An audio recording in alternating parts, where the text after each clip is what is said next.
Also, that Nicholas Harvey and Doug Pratt, I heard, taught a class too. So that was... Which proves that all roads are not smooth. I was going to say, which means that your criteria isn't as high as you say it is, but that's okay. Are you calling them two potholes? Is that what you're calling them? Welcome to the Two Authors Podcast, an entertaining chat show hosted by best-selling mystery and thriller authors Douglas Pratt and Nicholas Harvey, in lively, humorous and informative conversation with distinguished guests who share their thoughts and experience about forging a successful author career. Welcome to this week's show. How are you doing, Mr. Nick? I'm fantabulous. How's yourself? You look fantastic. Doing very well. It's springtime. Things are nice and warm.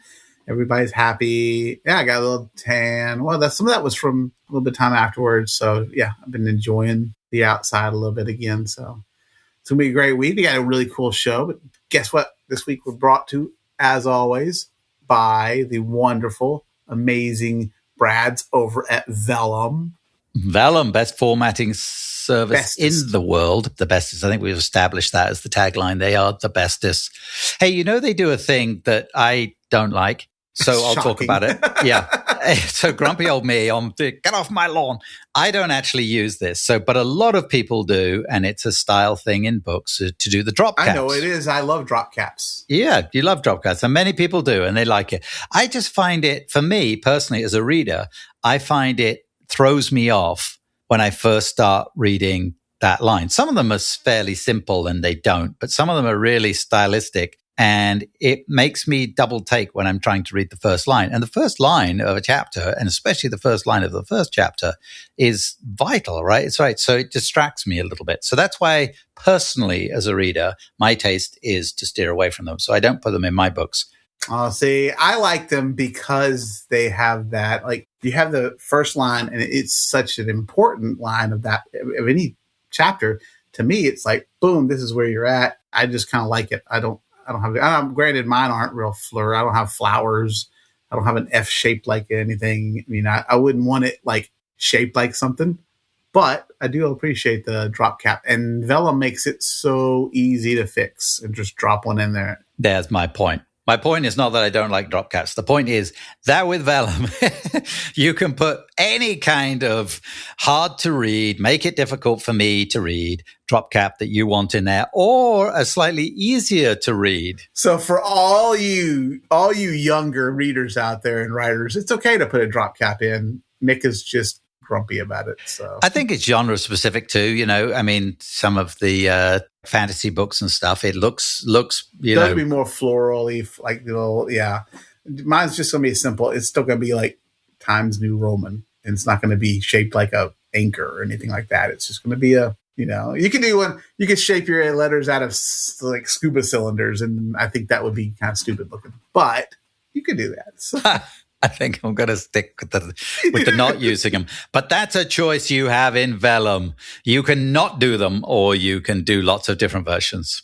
I do like them. And so if you want to write cool stuff like me, then you can do that. If you want to write. There we go. If you want to be a hip, cool kid like Doug, you can use drop cap too. Cool in is exactly how my kids describe me too. So awesome. Once again, Doug lies on air. All the time. Big thank you guys to all of our Patreon supporters out there. If you guys are feeling like you're getting any value from this, I'm surprised. But probably not this intro, but the guests. But maybe you find this banter humorous and you're like, let's give them an ice cream cone or something.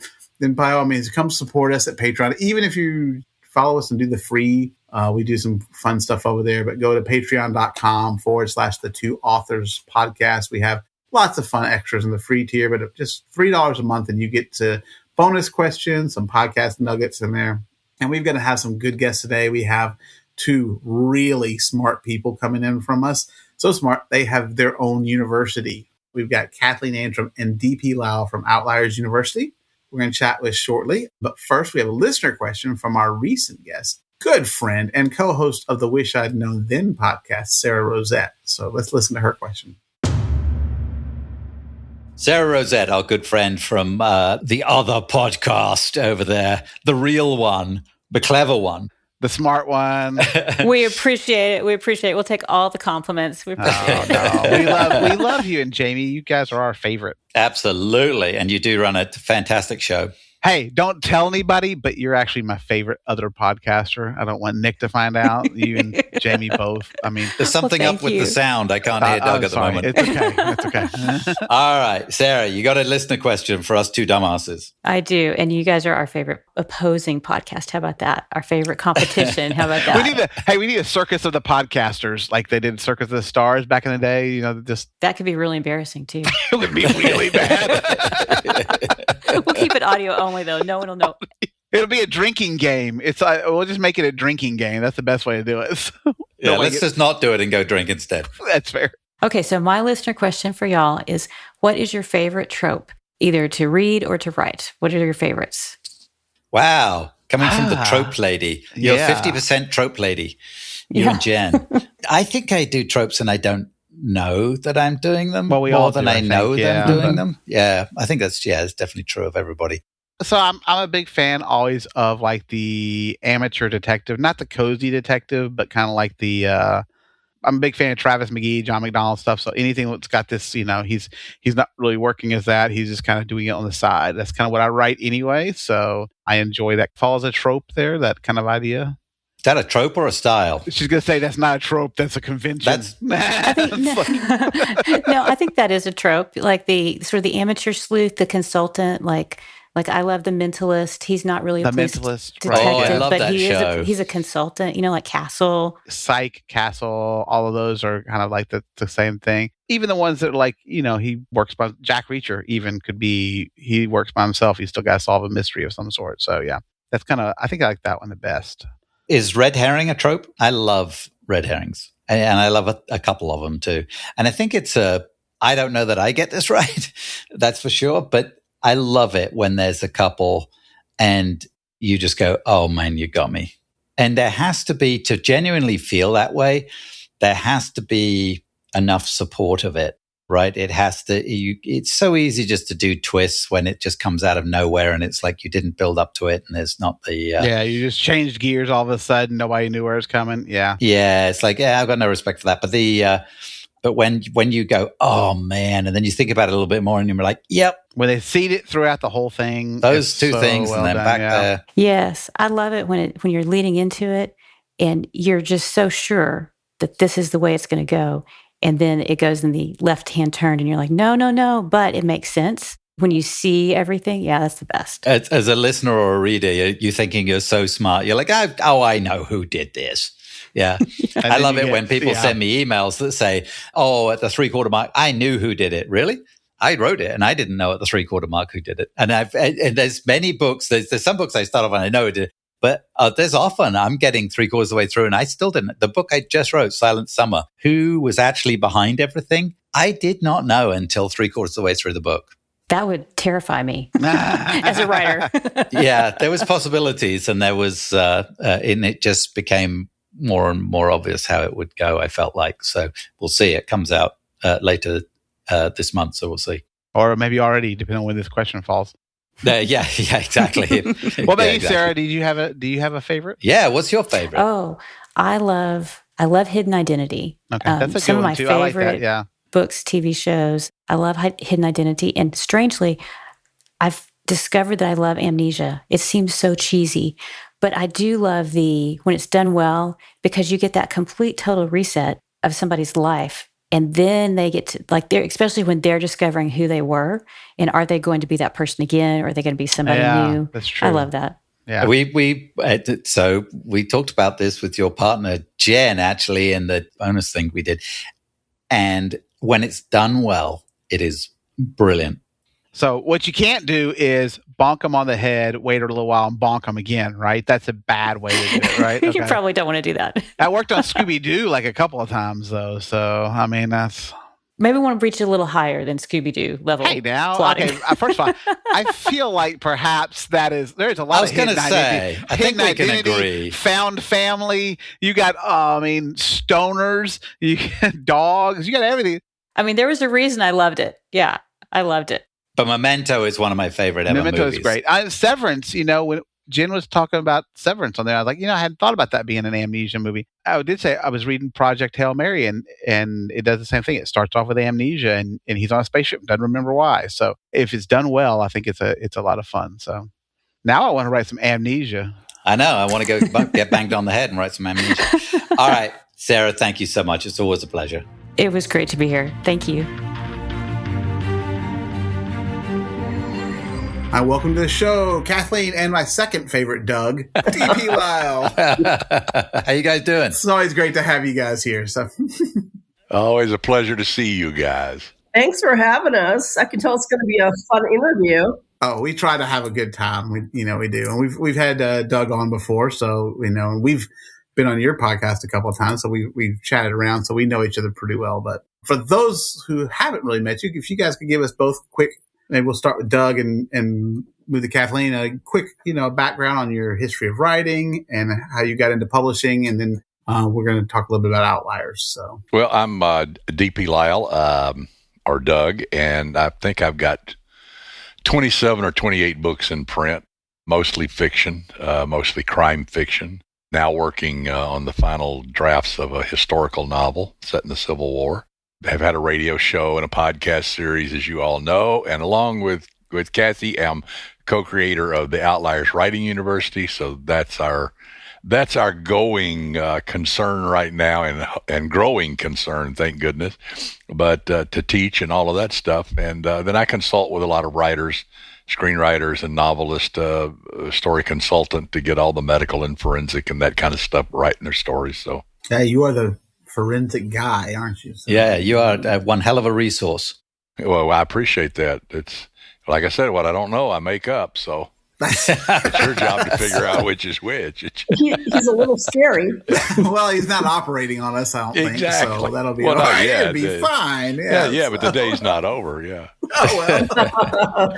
We're going to have to get me a lot more drunk than that. So. Well, that's how they did it in the Civil War. They got you drunk.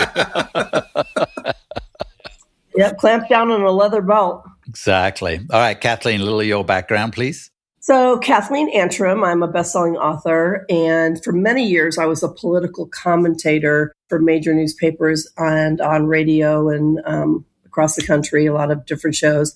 Also had my own show. I was nationally syndicated. And so did a lot of political writing, and I have to say I am so very grateful to be out of that. I was going to say.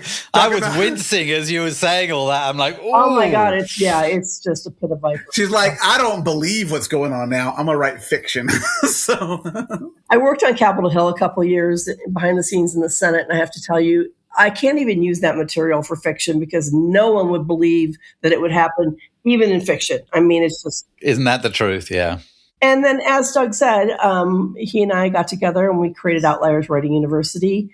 And we've both been teaching for about 30 years, how to write commercial fiction and nonfiction.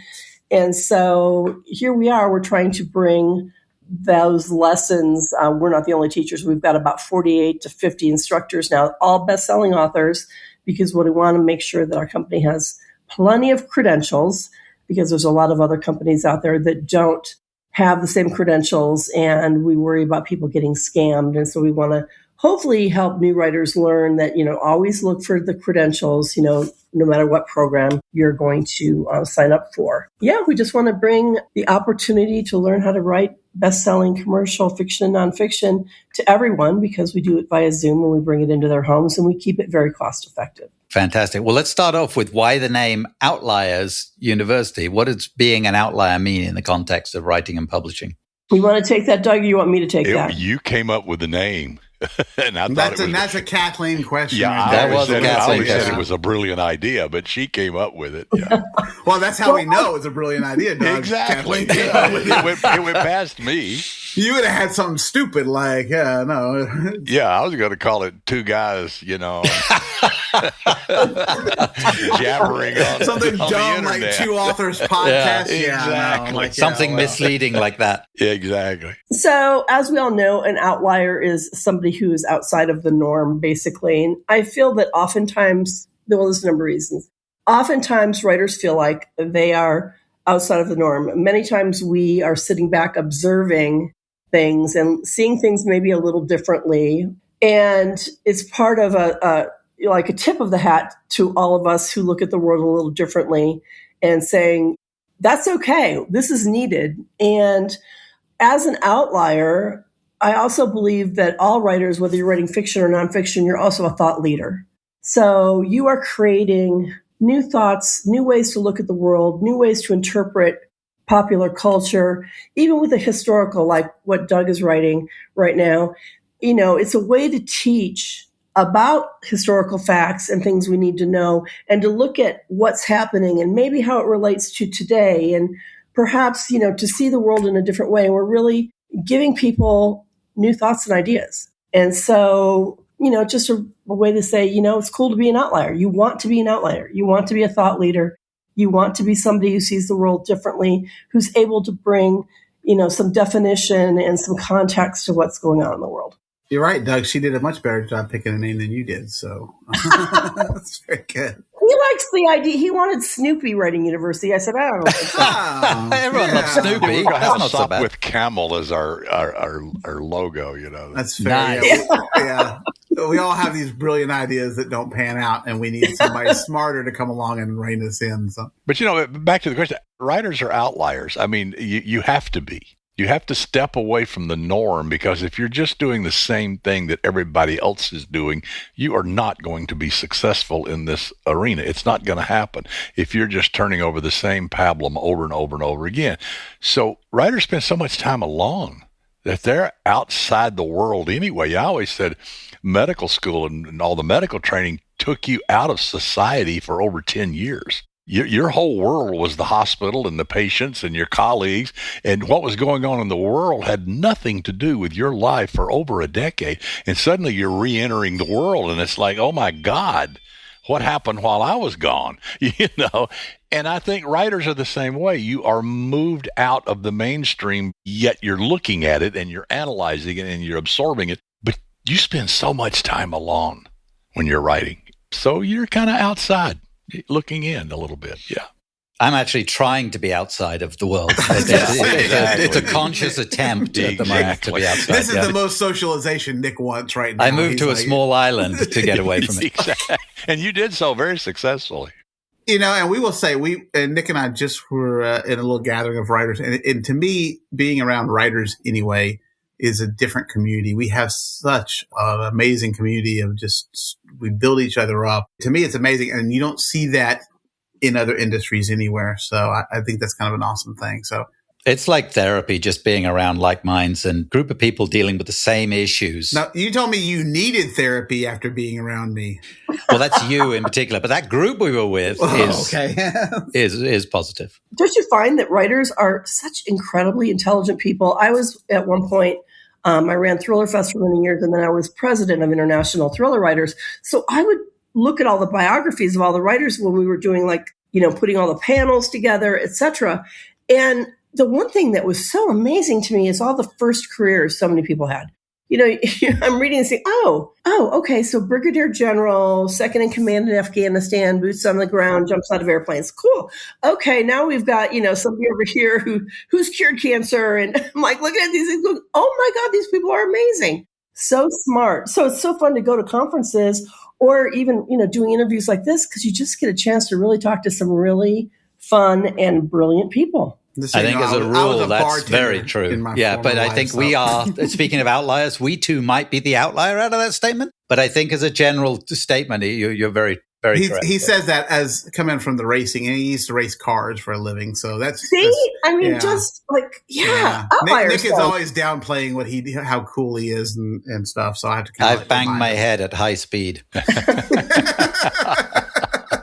example, being a writer, I have met two gentlemen who carried the nuclear football for 4 presidents. I mean, you get to just do really incredible things and meet incredible people. And then, like I said, I used to mix drinks for a living before I did this. So hey, that brings a lot to a story. We want a character beverage book, maybe. I'm thinking. I've been working on one right now, so don't worry, it'll be coming out pretty soon. That's awesome. All right, let's reel back in. So, Doug, I'm going to ask you this one here. So, there are obviously a lot of writing courses out there. I mean, I get an email at least once a day from somebody offering to tell me to make my writing better. So my question for you is, what makes Outliers University a little different from some of these other programs? What is it that you guys offer that is a little step above? Well, I think first of all is obviously is our teachers. All of our teachers are best-selling authors. They're working writers, so they're actually producing manuscripts, getting published. So they're in the system, they're in the world, and they're all gifted teachers. Like Kathy said before, we were both original members and founders of International Thriller Writers. We were there in the first meetings and all of that, and then I ran the educational programs, created most of them for 15 years. So through that, I really got to know all of the writers and which ones could teach, because I would have them do classes. I had nothing to do with the panels. I stayed as far away from the panels as I could. But so I would put together the classes because I like the idea of a mentor, a teacher in front of a group of people, giving them their opinion on this particular subject. And I think that's what we do. Kathy and I, way back, met at the old Maui Writers Conference, and we both went to what was called the retreat then, which was 4 days of a small group working with an instructor. We both had Terry Brooks at one time or another, and then we had others. But I thought, when I walked away from that, I thought that this is how you learn to write. You learn to write from someone else. You know, medicine's the same way. It's an apprenticeship. You hang around people who know more than you, and they show you how they do it, and then you take it and move with it. And writing is the same way. It's hard to get that from a book. You can't get that from a panel because it's too disjointed. But if you have a teacher that can actually take your hand and say, this is how you do this, this is how I do this, and you hear 9 different teachers talk on point of view, you're going to get 9 different points of view of the point of view, if it were. And so you learn along the way. And so our concept is to bring the best teachers we can, and it's almost one-on-one because it's done over Zoom, and the classes aren't that big, and people get to ask questions. They're done live. They're recorded so that the people for the next 30 days can go back and listen to all that again. And most of our instructors say, hey, if you got any other questions, send me an email. And they give it their email address. So our students get access to this information. Boy, I tell you, 30 years ago, I don't know what I'd have paid to be able to do this. I mean, it would have saved a lot of hours of anguish, I guarantee you.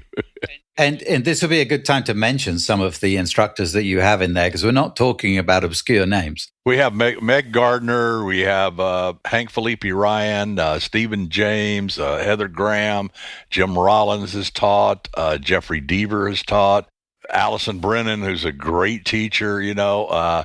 So, we love our teachers, and they're all very good. We just added Craig Johnson, who, you know, from the Longmire series and all the great books. I mean, what a great writer.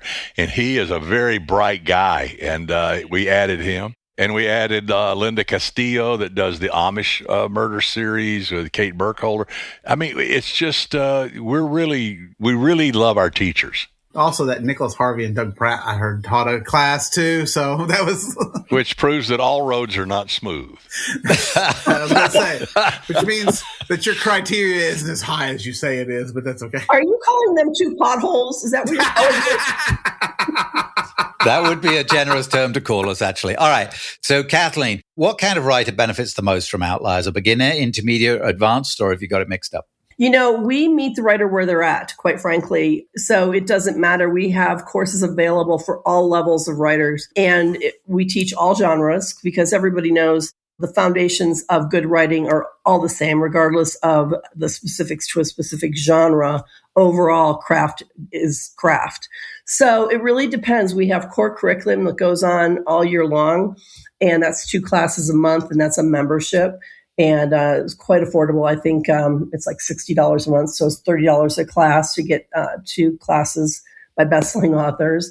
And then we also have advanced workshops. For example, we recently had Donald Moss, who Insider Baseball, we all know, is an amazing agent, literary agent, but he's also written 7 books on writing. He's been in the industry for 50 years.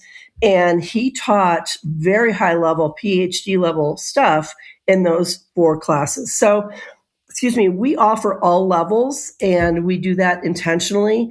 We have a lot of students that are published, actually. And as we all know, when you're a writer, it's a lifelong learning situation. And, Hemingway died trying to write the perfect sentence. So it's one of the things I love about writing, quite frankly, is the fact that we're always on the learning curve. And I think that as writers, the more we learn how much we don't know, and we need to learn more and learn from each other, and et cetera. Like I said, we meet the writer where they're at. And we have even one-on-one opportunities too to be edited and taught. Well, so how do you balance and talk about some of that? Obviously, the craft, the research. You guys teach about kind of like everything, outlining. So how do you balance craft research, real world experience, like the forensic stuff in your curriculum? Mainly our core curriculum, the 2 classes a month that we do month after month, they're almost always craft oriented, the craft of writing.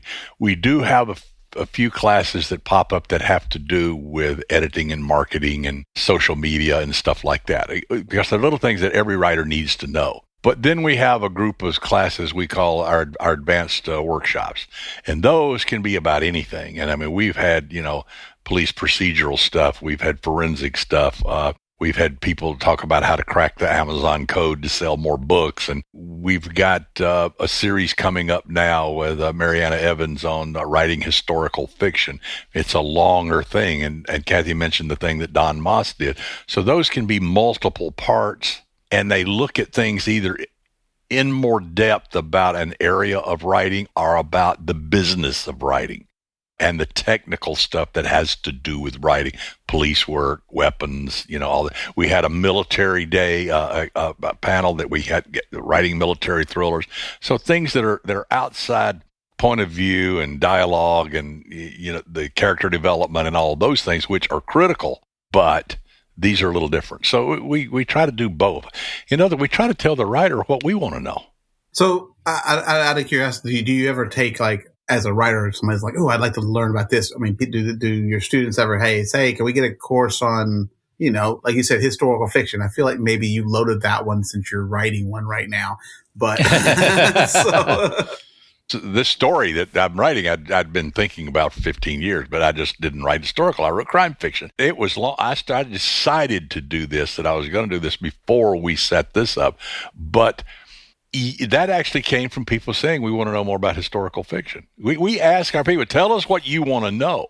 We want to respond to what you guys want out there, because we can't think of everything. Yeah, we ask that question often, tell us what you want us to teach you. And the other thing that it's been really interesting too is, like, for example, with Mariana's historical class, that kind of a class also applies to a fantasy writer, a sci-fi writer, anybody who's writing where they have to create a world, where they have to decide on what the telling details are, to learn how to not bog your story down with too much of the research you've done. And, they really do cross-pollinate. And I'm starting to learn how much overlay there is. Also trying to teach writers, don't just think you can only learn from your genre. Like, you need to learn from all writers. So a tricky question here. So we're in a modern world of AI, which is just exploding all around us. It's been quite controversial, obviously, in the author world. But AI is here and can be used as a tool. Is that something you guys are looking at addressing? Not doing the writing, but using it as a tool. Is that something that's coming down the line?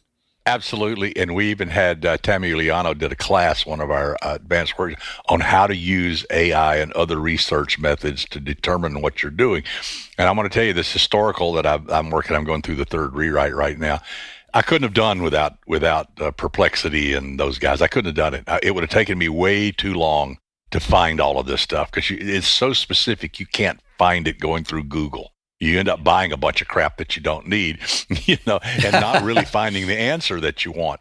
But that said, can you get ideas through AI? Can you say, tell me some ideas about something? Sure, you can do all that's fair game, because you do that in critique groups. You do that, at writers' conferences, sitting in the bar. But do not say, write me a scene for this, and then cut and paste it into your novel. No. But you steal stuff all the time. That's why writers have to read. So whether you're stealing it from AI, you're stealing from that's fine. I don't care where you get your ideas, as long as they're your ideas and you put them on the page in your words. Then you're writing. Remember, you're the writer. You have a job to do. That's it. But research, AI is fantastic for that. I think for the majority of us is the whole reason we're doing this is because we enjoy writing. I don't want someone else to write my words for me. I want to write them. It's what I got. That's why I'm doing this. That's called being a real writer, quite frankly. Interestingly, when we did that class, we had a lot of controversial comments. I got cussed out by 2 people. But I was literally, saying, look, we are absolutely saying, do not use this to write. And that can destroy your career. Publishers, editors, agents, and in general, the people who read a lot can spot AI writing like that. And there is a lot of blowback from that. And you just never, ever, ever use it for writing. But, just like Googling something, you can also, use it for research. Fantastic for research. But it's like, don't throw the baby out with the bathwater.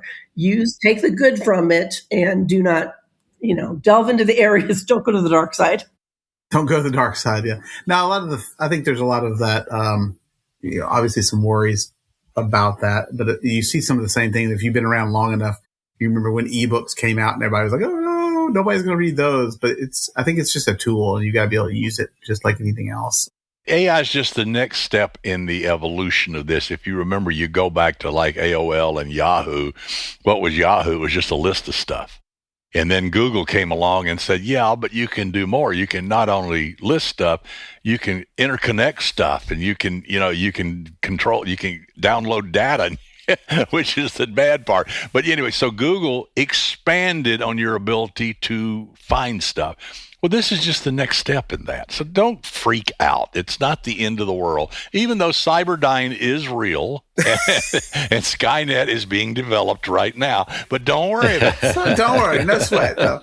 I will say, I think, because I do think that it's such a tool that you can use, and it's going to be, you have to start thinking about how, as a search engine, and Nick and I both talked to a couple of people about how you can create your book so that it is searchable by AI. You want, when you get on Google now, that first thing that comes up is this AI overview, and you want to be able to be, I'm looking for a book for tropical thriller set on boats, and I want Doug Pratt to come up first, So, and I think you got to think about how they're reading it. And if you just completely ignore it, you're going to miss out on all of that, in my opinion, which isn't worth a whole lot, but.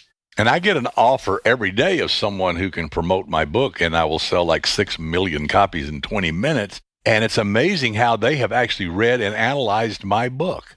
They've read and analyzed your blurb, actually, and rearranged it. They've taken they know things about the story that I didn't know. Really? Yeah, I didn't know that. A couple of mine, they told me how great it was, and it's still on pre-order. So, some of the classes you teach, how would you answer to an author like how important is the real world accuracy of things like your forensics, your law enforcement, intelligence, any technological feature you want to put into your book that you guys talk about?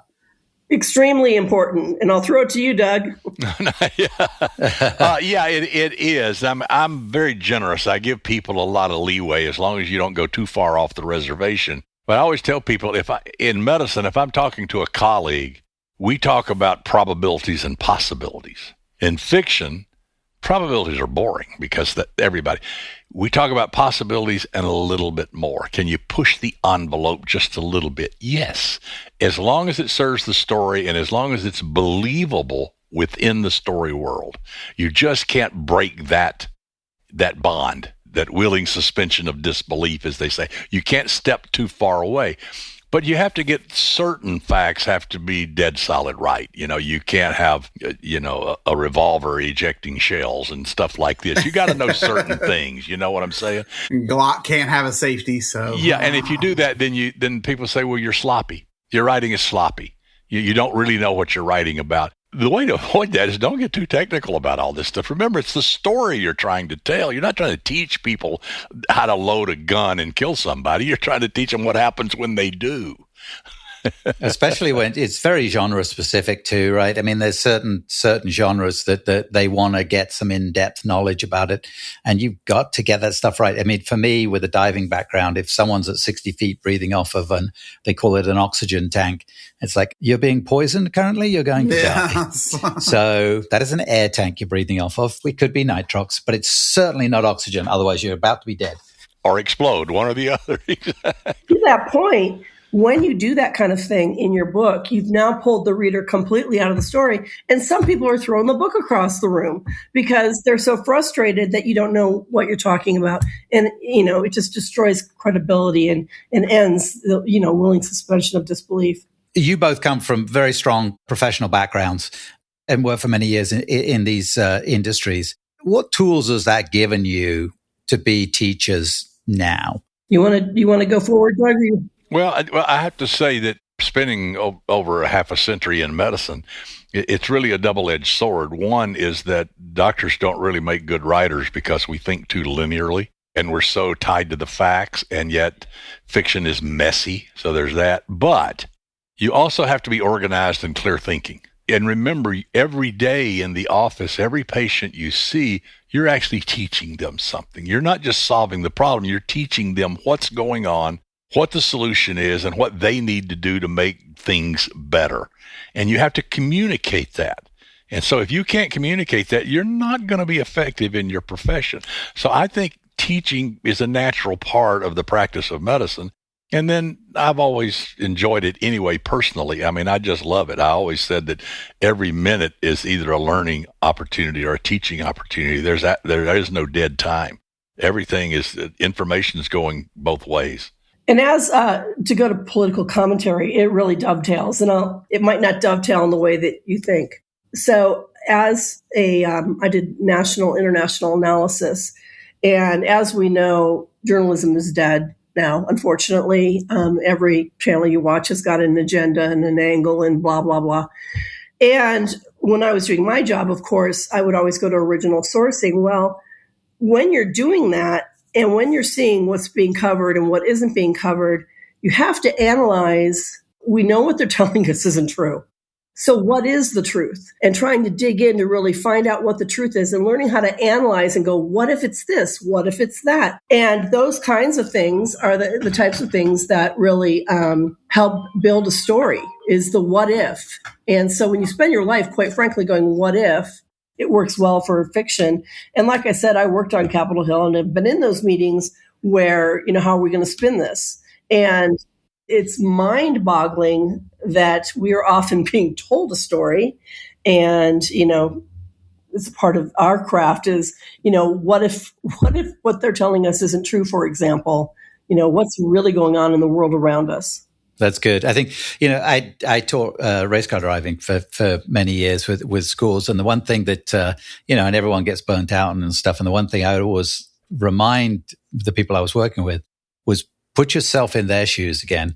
When you're frustrated with someone who can't get something, it is just second nature to you. It's like, go do a sport that doesn't matter what it is, tennis, skiing, whatever. It can be something simple. Go do something that requires a lot of thought going on and be a beginner in it again. And just remember how useless you are at it when you're trying to take all these things in. And it's not just like being an author and starting off. You are being inundated. One of the wonderful things about the modern world and the internet is the fact that there's so many things at your disposal and so much. Well, the downside is you're being inundated with that and you can completely swamp yourself in it. And so choosing what to listen to and what to use and all those kind of things, I think is crucially important. So I love what you guys have at Outliers, that the very defined blocks of teaching, I think is great. So why don't you guys tell us as we kind of wrap up, what's next for Outliers? Do you guys have any new courses or areas of study that you guys are excited to expand into, or anything fun coming down the line? Sure. We're always developing new stuff. And like I said, Mariana Evans is doing the historical thing. Then after that, we have Catherine Ramsland and Mark Safrick are coming and doing a long session for an advanced workshop on criminal profiling, which I think is going to be just fantastic because both Catherine and Mark are unbelievable. And they've worked in that industry for decades and decades. So I'm really looking forward to that one. We're working on one for screenwriting right now and trying to herd the cats there and get all that put together. And then we're always looking. We're going to probably do the Don Moss thing in some form again next year because everybody just, they ate that up and just absolutely raved about it. And Don is so gifted, and he looks at writing totally different than anybody else. And that's the storytelling. Anybody else, and what he sees and can impart to you is totally different. So we're always trying to develop new programs, new classes, new things. And if you guys have any ideas, tell us. Don't be bashful. Yeah, we've been talking about it actually. What we need to get on the schedule for. So it's fun. We had a ball doing the session that we did on collaboration. So we'll be back for sure. But this is fantastic, guys, and we love having you both on. You're both super people. We love what you're doing with Outliers as well. We're fully invested in what you bring to the folks. So in the show notes, we'll have a link to Outliers University and go check it out. So Doug and Kathleen, thank you so much for joining us. Thank you. Thank you so much. And I'm just going to pop in real quick and just say it's Outliers with an S, writinguniversity.com. It'll be in the show notes. Thanks, guys.